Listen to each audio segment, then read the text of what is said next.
Just stepping in behind the scenes, I'm Jane. I'm the Chief Exec at Culture 24. I am a middle-aged woman as well, in my 50s. Looks like Anne was crashed out for a moment, but I think she was about to just invite you all to put your cameras back on and join us for a bit of a discussion. I was actually interested in hearing your thoughts on the difference between kind of supporting innovation versus supporting change. You know, I mean, obviously, as you know, a group of us as leaders, supporting those things for me are quite different things. And a lot of what you're talking about is around digital transformation. It's about a change agenda. It's very human-centered. And innovation is more kind of experimental. I was just interested in your thoughts around the differences between that and how best to support those. I think, I mean, from the British Library standpoint, I mean, what we were always up against and what becomes the problem is people want the results right away. And they're like, we have this digital project, all hands on deck to make this thing happen. It happens, it's kind of a disaster. People leave the library, you know, and all the resource goes into that. And this frenetic, you know, let's get this activity done. And then that happens the next time. And then there's another one. And then all your energy and resource is just doing that all the time. And so I would say that I think that we've improved at the library with this kind of like longer view of like, okay, that's still going to happen. And that's really frustrating. But maybe we could envision that not happening so much. And maybe in 5 to 10 years, we'll have a kind of strategy where this doesn't happen. So we're all kind of sharing in, you know, the knowledge of how to get these things done. We're supporting people who, you know, there was a question in the thing about, you know, avoiding burnout you know, on these kinds of projects and stuff. And a lot of people who are very technically expert are asked to, you know, train everybody up, and then they can't focus on their own skills. Well, like in our training program, we don't do that. So we allow that space where we're learning together. So we were getting burned out because people in the very, very beginning would think, okay, digital scholarship, the digital curators can do this. They know how to do this. They just learned about it, so they should do it. And we were like, no, this is a shared thing for everyone. And we would push back on stuff and say, listen, I will give you the time to teach you about this, but I also am carving out time to learn stuff for myself. And that's where our hacking yucks come in. You know, we don't know anything and we're with our colleagues and we're just figuring stuff out. And we carve that time out, and that is, you know, supported by the institution. That's part of the training program. So we have very technical people who come and say, I want to have the 2 hours, you know, to do this thing. Does anybody want to learn this thing with me? You know, and it's wonderful to have those conversations with a range of folks. So I hope that kind of answered the question a little bit. Anyone else want to comment on that? So you look like you are about to say something. Yeah, I think it's such a great point, because I think there's something there about what is innovation anyway. And one of the things that I hear from the organizations we work with is that, oh, to innovate successfully, we need to be like Google, or we need to be like Elon Musk. But actually, I always get organizations to think about, well, where have you just done something a bit different that was a bit new and during the pandemic, and what did you learn from it, and even if it didn't work out. So I think there's something there about helping people feel confident in their ability to innovate at all, however small those baby steps might be, before you start thinking about the big bet projects. Yeah. I mean, I think that there's definitely something for me around unpicking the differences between innovation and change. And I think a lot of the barriers that come up for change, as you have been shown through your examples, are not actually about technology at all. They're just about people, aren't they? They're about how people feel uncomfortable or worried or anxious, or you know, how all this change is tapping into all sorts of other things that are nothing to do with technology at all. Anyway, welcome back, Anra. We seamlessly slipped in as the chair for a moment, but do join us again.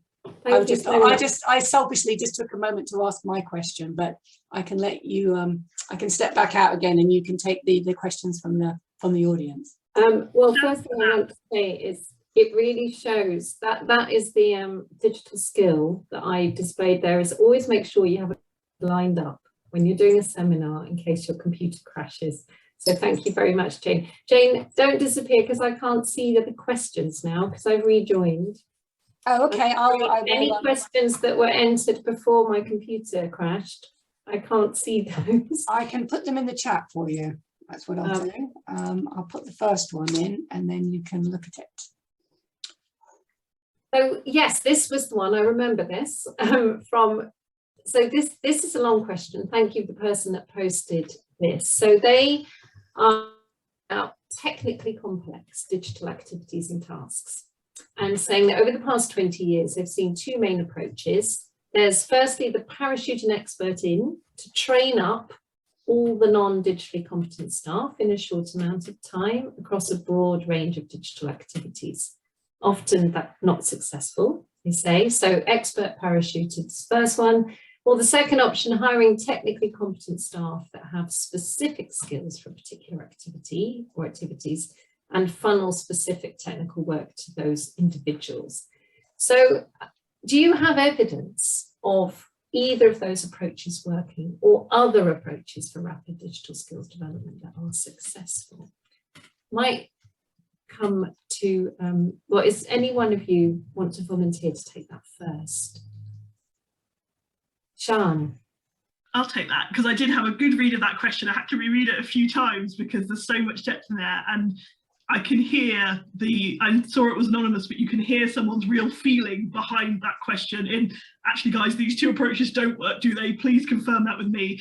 And yeah, that's kind of where I feel on it. We have what I kind of chuck in as an approach C, which is working quite well at the Abbey, where we have what we call champions in each team. So for example, we've just had a new image library set up, so something that lots of different teams are using. So we could have had an expert come in and teach everybody, which would have been a lot of time. And that sort of point to point A is, well, actually, some people would have found that really useful, some it wouldn't have stretched enough, some it might have stretched too much. That wouldn't have, how do you do training that is for everyone in one go? But actually just hiring people to do that specific job, well, it isn't a job doing images, it's something we all need to be able to do and upload and sort out videos and all that sort of thing. So this champion idea that we have at the Abbey then allows one person from each team, who are generally self-selected, or somebody who sort of encouraged and said, well, actually, I'm quite good at communicating these ideas. And they had the training, and then they went back to their teams and they trained their teams on it. And what was really nice about this approach is it meant that actually, beyond the champions, everyone else was getting a really tailored answer to how to use the system. So I work in a learning team, so I know the sorts of questions that my colleagues want to know. There was lots of detail that they didn't need to know, or they could come back to if they wanted to stretch further, but it allowed us to effectively do tailored training, but the champions had all been given that expert training on effectively what was a new system in the first place. So option C is what I'd like to see more of. Yeah, I can't agree more with everything Sian says, because it really is how we do it at the library as well. So we're all digital curators. There's 5 of us, and we are kind of our own team, but we're embedded in the different collection areas. And every collection area is a little bit different, and they care about different digital things. So in Asian and African collections, they care about Arabic scientific manuscripts and handwritten text recognition. They have different aims, and they want to use technology in a very different way than, say, our contemporary British collections, who care about web archives and all of that. And so each of us has our own little grasp of those areas and have built a kind of technical expertise over the years, but we don't do it all. And so what we used with that training program is to introduce it, to identify what is coming up on the horizon. Who are the people in this area who want to do this work and will put the time into learning this stuff and doing it, and not doing it for them? Because, if you keep doing everything for everyone just because you know how to do it, you're going to go nowhere, and the transformation doesn't happen. It just sits in your team and you get burned out. And that has been exceptionally healthy and helpful for the whole library, and it really works that way. And the other thing is, we have this environment with these, 21st century, we have these talks, we have a talk program, we have these hackathons, that when someone learns something new, we have them, then it could be any curator who's like gone off to a conference and learned something, or they've met someone has some interesting information. We get them into the training program, and we get them to give a talk, do something simple, or share a reading group article. And it's these little tiny, they seem tiny, and I know that managers think, well, how is this going to end up with a digital transformation? I'm telling you that it does. And by building that confidence slowly in this kind of scaffolded way of letting people share the knowledge that they have with others, and not be so obsessed with the delivery, the KPI tomorrow. We trained 3 people in using Excel. Okay, well, what does that mean? That's meaningless. But good for you. What are we doing here? And thinking in these broader terms, because I promise you that down the road it will come to fruition. You will have these measurables.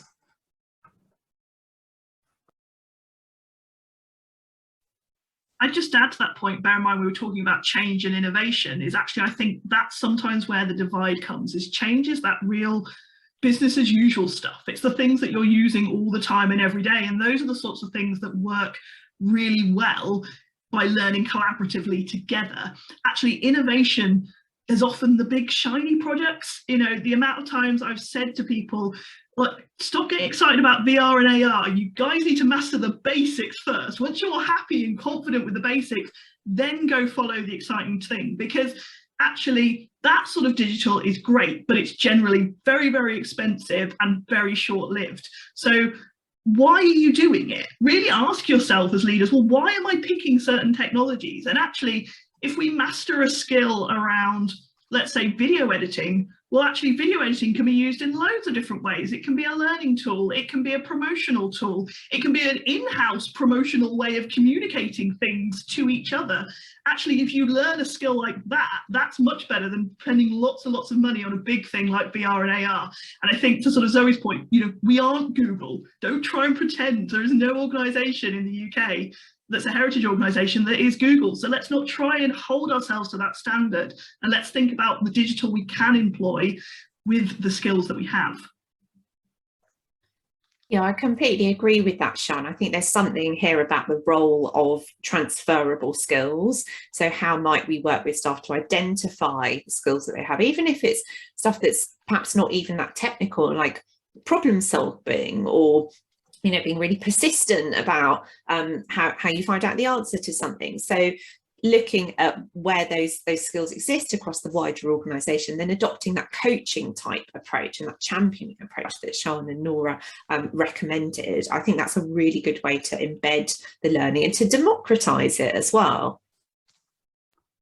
Yeah, and I think kind of on that point too, identifying the skills that you already have is really, really hard. And we've had so many failed attempts at surveying people, or we had a digital skills directory and that has gone 0 places because, how do you tag yourself as having certain digital skills? You don't know. It comes out in conversations around ideas, right? So we have uncovered massive amounts of technical skills that people had from previous jobs, from whatever, their own interests, just by having conversations and setting that up in the training program. So again, with the hack and yak, it's the yak part is people coming together around, they want to learn something and they're interested in it and they want to get hands-on, and then they start talking and you're like, oh my God, you know so much about this particular thing, so much about metadata in this area,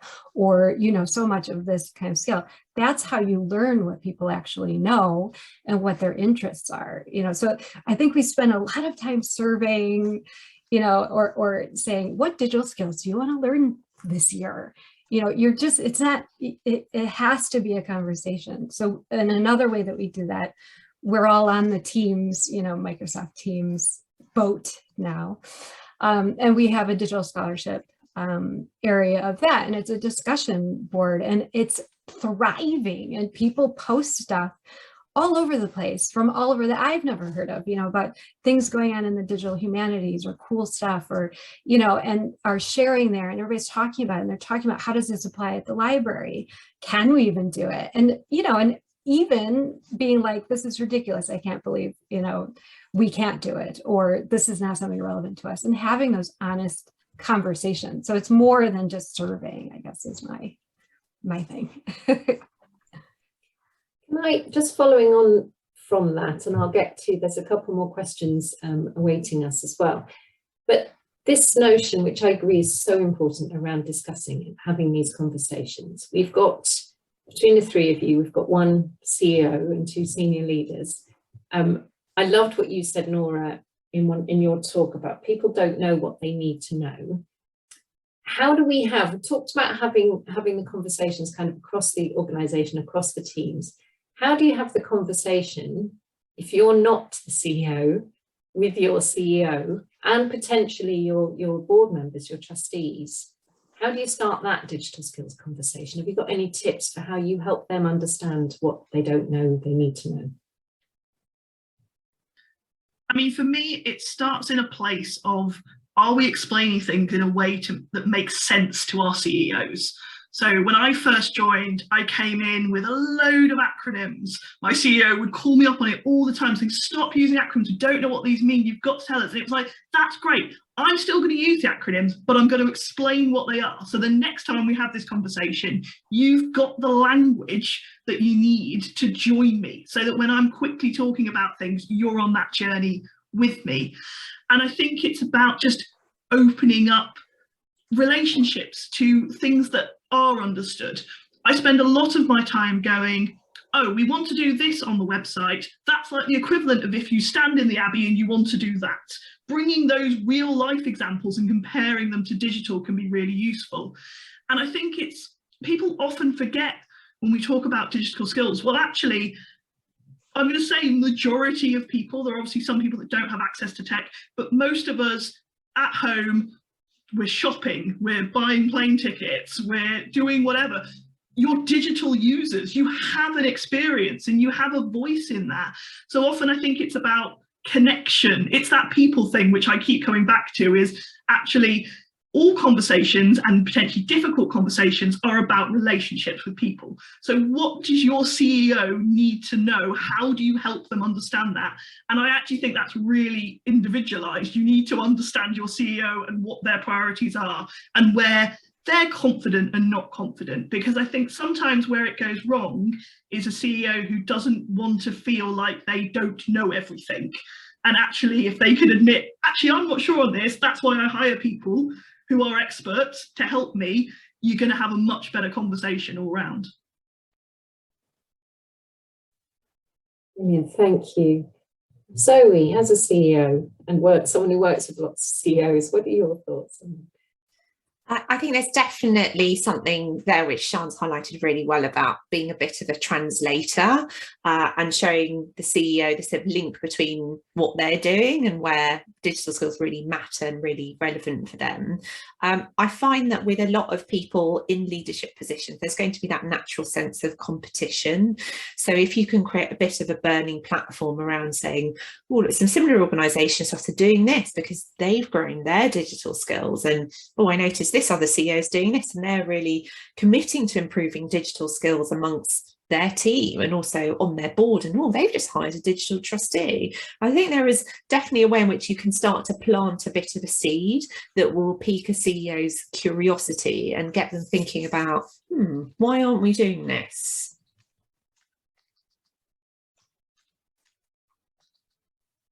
Great. Thanks so much, Zoe. I love that idea. Did you want to add anything, Nora? You've got a very highly digitally literate CEO at the library. Yeah, I mean, that's lucky for us. But we did have an uphill battle in the beginning. It was convincing, managers to let people on this training program. out of their day job to learn stuff that wasn't like really apparent how it would connect to their job, and so we had a lot of convincing. We had to go to each kind of department. It's the same thing. You had to have that narrative. What do they care about? And, what, by allowing this time to attend these courses, what are they going to get out of it? And we also said, give us a chance, give us 2 years, give us 2 years to do this program. We've really been serious about, investigating this and putting these on, and we want to try this, and just give us 2 years, and put an end on it. And now we're 10 years, down the road with it, and it's massive. And we've been able to hire, an actual full-time person to manage it. So all the digital curators, we put 30% of our time into it to manage it. And now we have a full-time admin support for it. So the library is 100%, seeing the value of it, but it takes time, and you got to kind of have that faith in people. But if you chunk it down and speak their language, and then say, just let me try it, give me 2 years, and we'll tell you what we're going to measure, and we'll show you some stuff. And it worked out. Really good advice. Thank you. And we've got a question in the chat from Nick. Thank you, Nick. Really interesting talks. Thanking you all.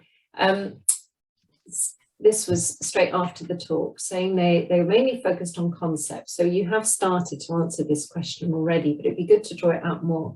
Can you give some practical examples of how we can use digital on the heritage shop floor, please? And if I just add to that, so thinking about that digital skills lens, have you got any particular examples of those really practical ways in? Any more examples of those that can, from the shop floor?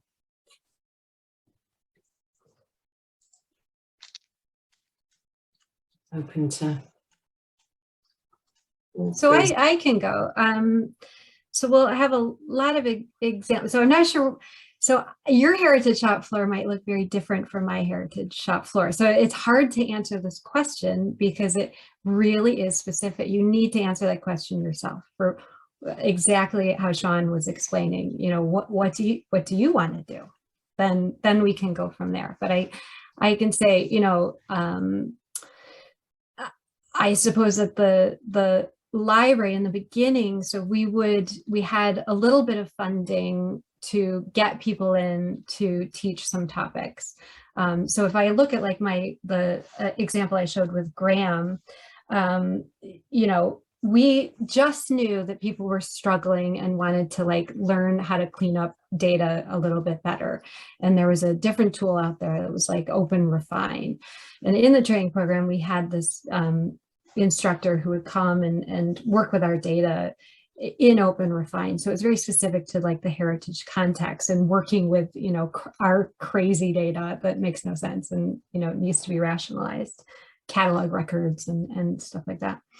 And then that kind of piqued Graham's interest, and still within the environment of the digital scholarship training program, we had other courses that kind of, he could see some sort of synergies between it, so there's computer vision. Okay, so I'm cleaning up data and now I know how to do that. But there's also these really wild experiments where, people are, we'll say crowdsourcing. So they're using crowdsourcing to define, pieces of newspaper articles. Well, that's interesting. Okay, well, I have newspaper articles. Maybe I could do something with that. Okay.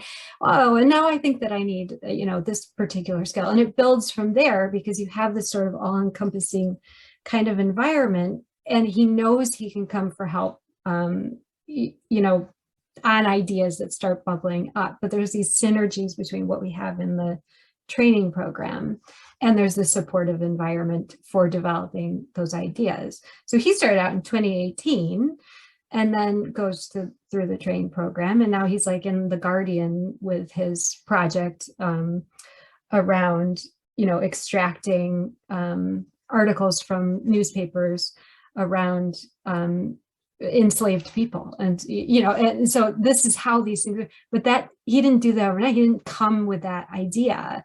But, from 2018 to 2022, we have a full-blown crowdsourcing digital research project that's going to like transform research by this guy who just wanted to know how to clean up some data. So if you have that environment, then these things can happen.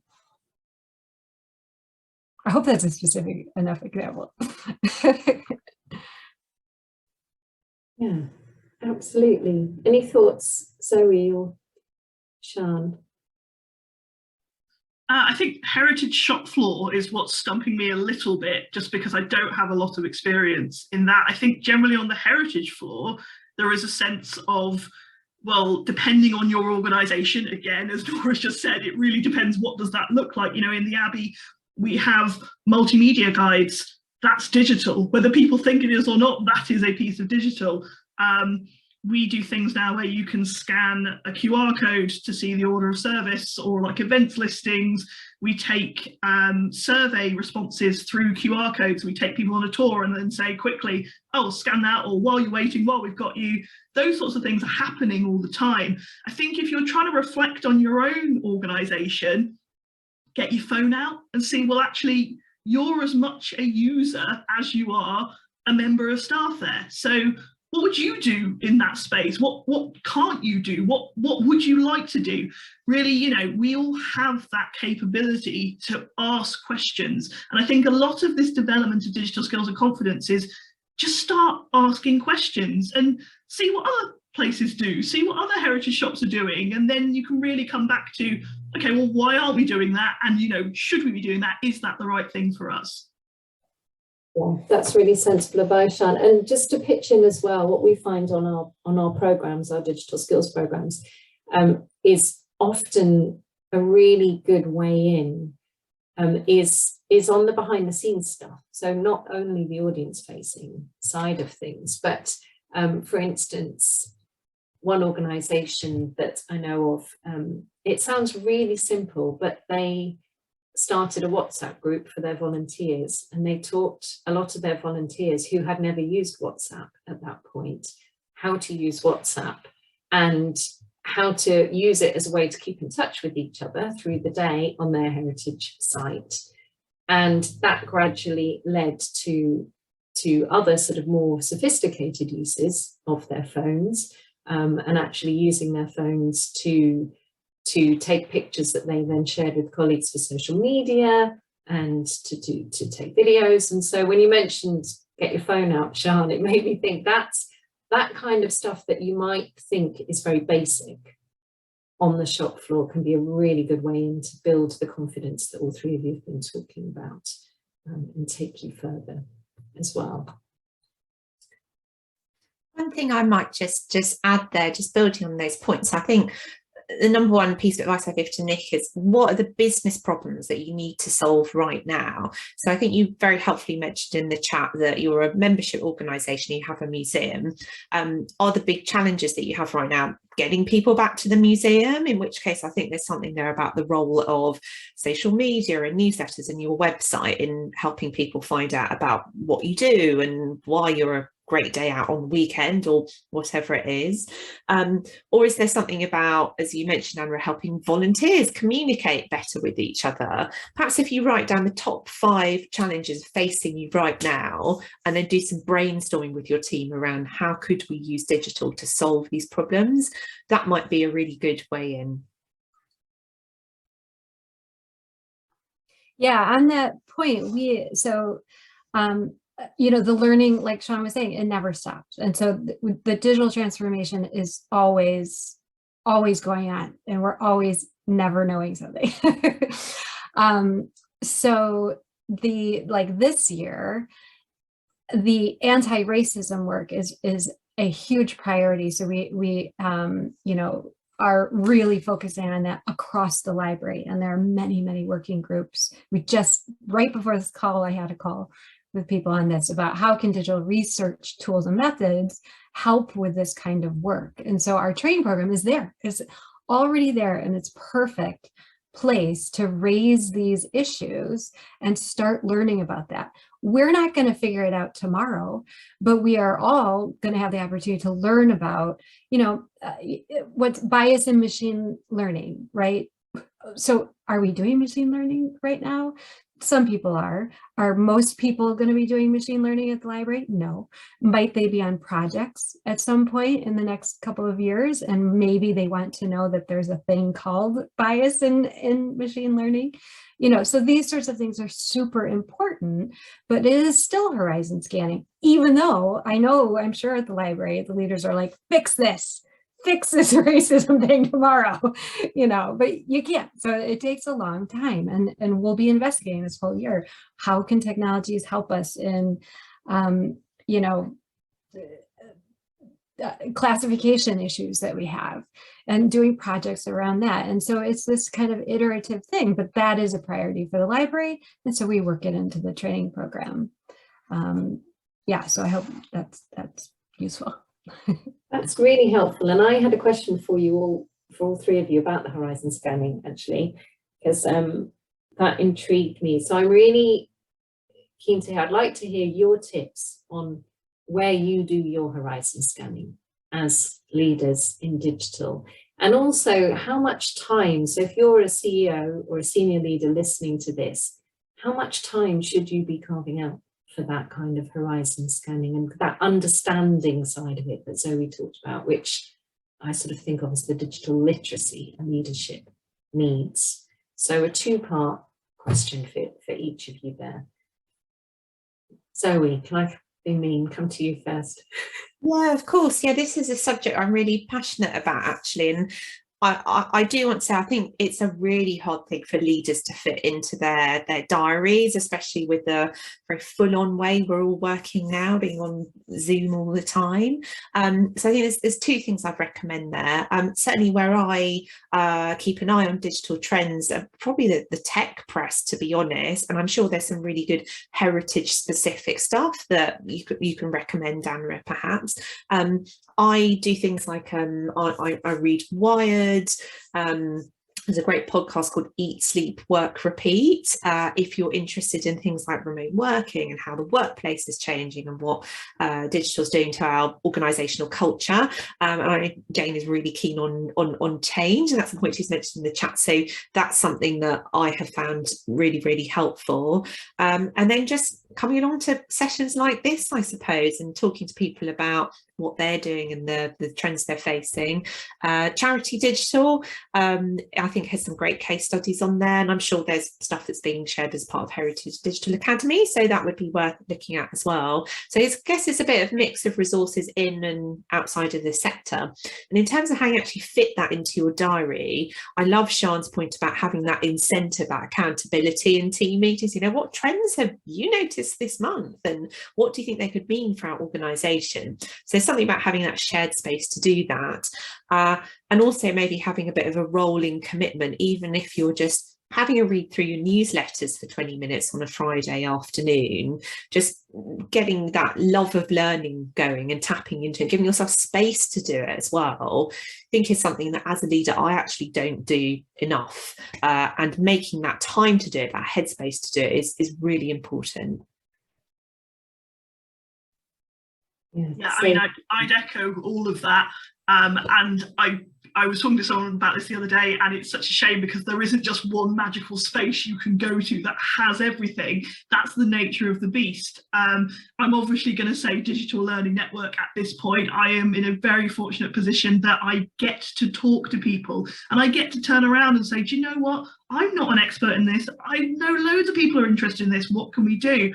And actually, one of the things we're picking up on at the moment is how does equality, diversity and inclusion overlap with digital? So I'll do a shout out to our next Twitter chat on the 6th of May, where we've got the amazing Becky Morris, who's part of the Disability Collaborative Network, and Matt Dean, who works for an organisation called Aventido. And we are specifically talking about accessibility and inclusivity in digital. If you go and follow Twitter, there's a 20-minute video, just an interview from them that I did with them, and then we're going to have an hour to grill them. And those are the sorts of ad hoc things that are really, really useful. And I think what is good out there, you mentioned Charity Digital, definitely Charity Digital's on my list. One Further are also quite good at things. They were the ones that I really felt have picked up the Google Analytics for change that's happening, and that's slightly terrifying everyone. That's okay. There are people out there who are thinking about that. museum computer group, joining those sorts of just networks that are out there, and people daily asking questions. Now that can seem really intimidating if you're a leader. That's just like a lot going on. I'm a big fan of having a folder that's just like external newsletters. I sign up to loads of things, and then I give myself a bit of time each week to just flick through and go, that's interesting, that's not for me, oh, I need to come back and read that properly. And actually it's about creating time for yourself. And yeah, I put it in my diary. It's a meeting with myself that I have. Generally that slot at like 4:30 on a Friday, where you're like, I can see the weekend, I'm not quite there. Just going to ease me in by listening to a podcast, reading some articles, those sorts of things. Actually, it's making that time. That's my time, and that's part of my career development. So it's important that it gets on the list. Yeah, and Twitter. For the time being, until tomorrow, and Elon Musk is in charge of it. No, I mean, from the very beginning, we were very involved in Twitter and just following everyone that had interesting people. So, in the digital humanities, and just seeing what projects were kind of bubbling up. So that was where we got and continue to get a lot of inspiration. So I feel like my Twitter feed is like perfectly attuned right now to all the things I'm interested in. So it's easy to pick stuff up.